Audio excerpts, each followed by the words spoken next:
ભારત માટે ખુશખબર। ટ્રમ્પની ટેરિફ નીતિની ચિંતા વચ્ચે ભારત માટે રાહતના સમાચાર છે।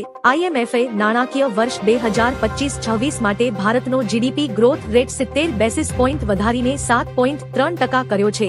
આ વૃદ્ધિ સાથે ભારત વિશ્વની સૌથી ઝડપથી વિકસતી અર્થવ્યવસ્થા તરીકે ટોચનું સ્થાન જાળવી રાખશે। વર્ષ 2026 અને 2027માં ગ્રોથ 6.4% રહેવાનો અંદાજ છે। તેની સરખામણીમાં ચીનનો ગ્રોથ રેટ માત્ર 5% રહેવાની ધારણા છે।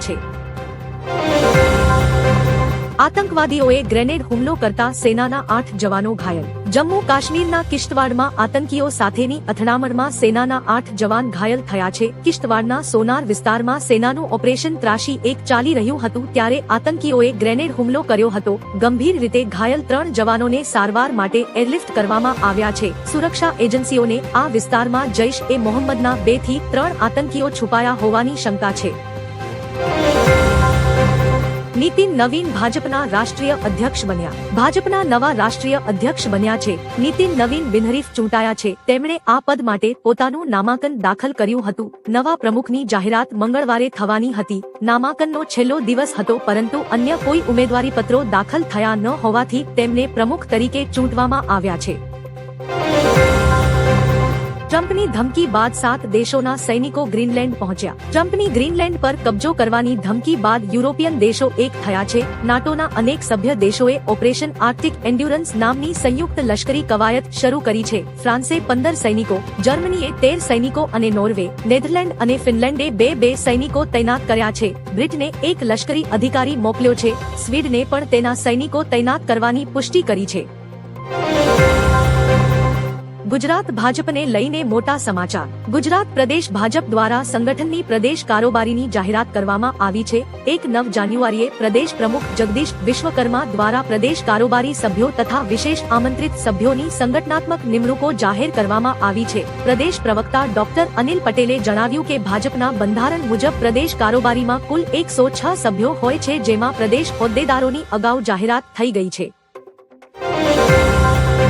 લૂંટેરી દુલ્હનની ટોળકી ફરી સક્રિય। મહીસાગરના ખાનપુર તાલુકાના ગ્રામ્ય વિસ્તારમાં લૂંટેરી દુલ્હનનો વધુ એક ચકચારી કિસ્સો સામે આવ્યો છે। એક ટોળકીએ યુવકને લગ્નની લાલચ આપી મકાનમાં બોલાવ્યો અને ખોટી લગ્નવિધિ કરાવી રોકડ રકમ તથા દાગીના મળી કુલ 11,30,000 રૂપિયાની છેતરપિંડી આચરી લીધી। લગ્ન બાદ કન્યાને માતાજીના દર્શન કરાવવા લઈ જઈએ છીએ કહી યુવકને સાથે લઈ ગયા અને ત્યારબાદ લૂંટેરી દુલ્હન સહિત તમામ સાગરીતો રફુચક્કર થઈ ગયા।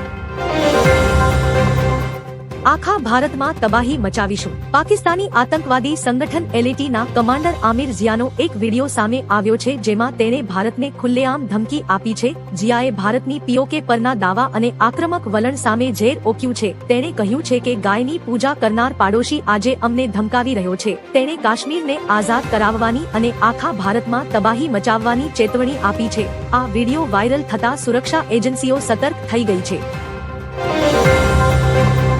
હર્ષ સંઘવી સ્વિટ્ઝરલેન્ડ જવા રવાના। નાયબ મુખ્યમંત્રી Harsh Sanghavi world economic forum 2026માં ભાગ લેવા માટે સ્વિટ્ઝરલેન્ડના દાવોસ જવા રવાના થયા છે। તેમની આગેવાનીમાં ઉચ્ચ સ્તરીય પ્રતિનિધિમંડળ અમદાવાદ એરપોર્ટથી રવાના થયું હતું। આ વૈશ્વિક મંચ પર ટીમ ગુજરાત વિકસિત ગુજરાતનો રોડમેપ અને રાજ્યની મજબૂત ઔદ્યોગિક વિરાસત રજૂ કરશે। હર્ષ સંઘવી આ સમિટમાં ગુજરાતને ગ્લોબલ મેન્યુફેક્ચરિંગ હબ તરીકે પ્રમોટ કરશે। નીતિન નબીન આજે સંભાળશે સુકાન। બીજેપીના નવનિયુક્ત રાષ્ટ્રીય અધ્યક્ષ નીતિન નબીન આવતીકાલે સવારે 11:30 કલાકે વિધિવત રીતે પદભાર સંભાળશે। PM મોદી કાર્યક્રમમાં હાજર રહી શક્યા નથી પરંતુ તેમણે પ્રસ્તાવક તરીકે સહી કરેલો પત્ર મોકલી આપ્યો છે। આજે PM મોદી સમગ્ર મંત્રીમંડળ સાથે ભાજપ કાર્યાલયમાં ઉપસ્થિત રહેશે અને કાર્યકર્તાઓને સંબોધિત પણ કરશે। આ કાર્યક્રમ સાથે પક્ષમાં સત્તાવાર રીતે નવા નેતૃત્વની શરૂઆત થશે। UAE પ્રેસિડેન્ટને મોદીએ પ્રોટોકોલ તોડીને રિસીવ કર્યા। UAEના રાષ્ટ્રપતિ શેખ મોહમ્મદ બિન જાયદ અલ નાહયાન સોમવારે સાંજે 4:30 વાગ્યે ભારત પહોંચ્યા। PM નરેન્દ્ર મોદીએ પ્રોટોકોલ તોડીને દિલ્હીના પાલમ એરપોર્ટ પર તેમનું સ્વાગત કર્યું। મોદીએ એક્સ પર પોસ્ટ કરી કહ્યું, હું મારા ભાઈને લેવા પોતે એરપોર્ટ આવ્યો છું। શેખ જાયદ થોડીવારમાં PM મોદી સાથે મીટિંગ કરશે અને સાંજે 6 વાગ્યે ભારતથી રવાના થશે। ગુજરાતી સુપરસ્ટાર રાજકારણમાં ઝંપલાવશે. ગુજરાતી સુપરસ્ટાર વિક્રમ ઠાકોરે અંબાજીમાં ભવાનીધામ સંકલ્પ યાત્રા દરમિયાન જાહેર મંચ પરથી રાજકારણમાં પ્રવેશવાના સ્પષ્ટ સંકેત આપ્યા છે. અટકળોનો અંત લાવતા તેમણે જણાવ્યું કે આજે નહીં તો કાલે તેઓ ચોક્કસપણે સક્રિય રાજકારણમાં જોડાશે. ઉત્તર ગુજરાતમાં ભારે લોકચાહના ધરાવતા કલાકારની આ જાહેરાતથી રાજકીય સમીકરણો બદલાવાની શક્યતા છે. સમર્થકોમાં ભારે ઉત્સાહ જોવા મળ્યો છે. દિલ્હી બ્લાસ્ટમાં મોટો ખુલાસો. દિલ્હીના લાલ કિલ્લા પર થયેલા બોમ્બ બ્લાસ્ટની તપાસમાં એનઆઈએને મોટી સફળતા મળી છે. વ્હાઇટ કોલર મોડ્યુલની તપાસમાં સામે આવ્યું છે કે આરોપીઓ એક નહીં પણ 2 ધડાકા કરવા માંગતા હતા. ડોક્ટર ઉમર અહમદે યાસિર અહેમદ ડાર નામના શખ્સને બીજા સુસાઇડ બોમ્બર તરીકે તૈયાર કર્યો હતો. જો કે છેલ્લી ઘડીએ યાસિર હુમલો કરવા માટે ફરી ગયો હતો. એનઆઈએ શોપિયામાંથી યાસિરની ધરપકડ કરી લીધી છે. બાંગ્લાદેશ ક્રિકેટ સામે આઈસીસીની મોટી કાર્યવાહી. આઈસીસીએ બાંગ્લાદેશ ક્રિકેટ બોર્ડને T20 વર્લ્ડ કપમાં ભાગ લેવા અંગે 21 જાન્યુઆરી સુધીનું અલ્ટિમેટમ આપ્યું છે. આઈસીસીએ સ્પષ્ટ કર્યું છે કે બાંગ્લાદેશે ભારતમાં જ મેચ રમવી પડશે અને તેમનું ગ્રુપ પણ બદલવામાં આવશે નહીં. જો બીસીબી સુરક્ષા કારણોસર ટુર્નામેન્ટમાંથી ખસી જશે તો રેન્કિંગના આધારે અન્ય ટીમની પસંદગી કરવામાં આવશે. હાલમાં બાંગ્લાદેશ બોર્ડ ભારતમાં રમવા અંગે આનાકાની કરી રહ્યું છે. સીએમને બીક લાગે છે કે પીડિત પરિવારો મને મારી નાખશે. હરણી બોટકાંડની ઘટનાને આજે 2 વર્ષ પૂર્ણ થયા છે. આ નિમિત્તે પીડિત પરિવારો, કોંગ્રેસ અને ભાજપના કાઉન્સિલર આશિષ જોશીએ મળીને હરણી લેક ખાતે શ્રદ્ધાંજલિ સભાનું આયોજન કર્યું હતું. મૃતક મુહ્બિયા શેખની માતા મેજબીન શેખે જણાવ્યું કે મુખ્યમંત્રીને બીક લાગે છે એટલે તેઓ વડોદરા આવ્યા નથી. તેમને ડર છે કે જો તેઓ આવશે તો પીડિત પરિવારો તેમને મારી નાખશે. ટ્રમ્પના ટેરિફથી બજારોમાં તબાહી. ટ્રમ્પના ટેરિફ ગેમની અસર હવે વિશ્વભરના શેર બજારો પર જોવા મળી રહી છે. યુરોપિયન દેશો પર ટેરિફ લગાવવાની જાહેરાત બાદ એશિયન બજારોમાં મોટી ગિરાવટ આવી છે. જાપાનનો નિકેઈ અને હોંગકોંગનો હેંગ સેંગ ઇન્ડેક્સ તૂટ્યા છે. તેની સીધી અસર ભારતીય શેર બજાર પર પણ થઈ છે, જ્યાં માર્કેટ 700 પોઈન્ટ્સથી વધુ તૂટ્યું છે. આ ઘટાડાને કારણે રોકાણકારોને લાખો કરોડોનું નુકસાન વેઠવાનો વારો આવ્યો છે.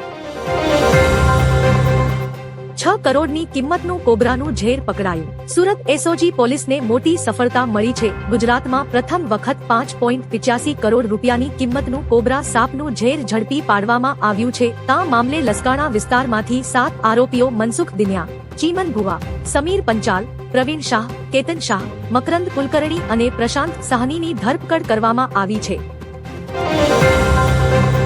યુએઈના રાષ્ટ્રપતિને પીએમ મોદીની ખાસ ભેટ. યુએઈના રાષ્ટ્રપતિ શેખ મોહમ્મદ બિન જાયેદ અલ નાહયાનની ભારત મુલાકાત પૂર્ણ થઈ ગઈ છે. પીએમ મોદીએ ટ્વિટર પર લખ્યું, હું મારા ભાઈને લેવા માટે એરપોર્ટ પર જાતે આવ્યો છું. તેમણે તેને ગુજરાતનો એક શાહી કોતરણીવાળો લાકડાનો ઝૂલો અને તેલંગાણામાં બનેલા ચાંદીના બોક્સમાં રાખેલો કાશ્મીરી પશ્મીના શાલ ભેટમાં આપ્યો. તેમની માતાને પણ કાશ્મીરી ખીણમાં ઉગાડવામાં આવતો પશ્મીના શાલ અને કેસર ભેટમાં આપવામાં આવ્યા હતા. સુપ્રીમ કોર્ટે મધ્યપ્રદેશ સરકારને ફટકાર લગાવી. સુપ્રીમ કોર્ટે સરકારને કર્નલ સોફિયા કુરેશી વિશે વિવાદાસ્પદ ટિપ્પણી કરનારા મધ્યપ્રદેશના મંત્રી વિજય શાહ પર કેસ ચલાવવાનો ઝડપી નિર્ણય લેવાનો નિર્દેશ આપ્યો છે. સુપ્રીમ કોર્ટે મંત્રી પર કેસ ચલાવવાનો નિર્ણય લેવામાં વિલંબ બદલ સરકારને ઠપકો આપ્યો. કોર્ટે કહ્યું, તમે 19 ઓગસ્ટથી એસઆઈટી રિપોર્ટ પર બેઠા છો અને આજે 19 જાન્યુઆરી છે. અમને કહેવામાં આવ્યું હતું કે રાજ્ય સરકારે આ મામલે કોઈ કાર્યવાહી કરી નથી. ટ્રમ્પની શાંતિ યોજનાથી પાકિસ્તાન માટે નવી મુસીબત. ડોનાલ્ડ ટ્રમ્પે પાકિસ્તાનને ગાઝા પીસ બોર્ડમાં જોડાવાનું આમંત્રણ આપી મુશ્કેલીમાં મૂકી દીધું છે. ટ્રમ્પની યોજના મુજબ મુસ્લિમ દેશોની સેનાએ ગાઝામાં સુરક્ષા સંભાળવી પડશે. જો પાકિસ્તાન સૈન્ય મોકલે તો હમાસ સામે લડવું પડે, જે દેશમાં આંતરવિગ્રહ નોતરી શકે છે. બીજી તરફ આર્થિક મદદ માટે અમેરિકાને ના કહેવું પણ અશક્ય છે.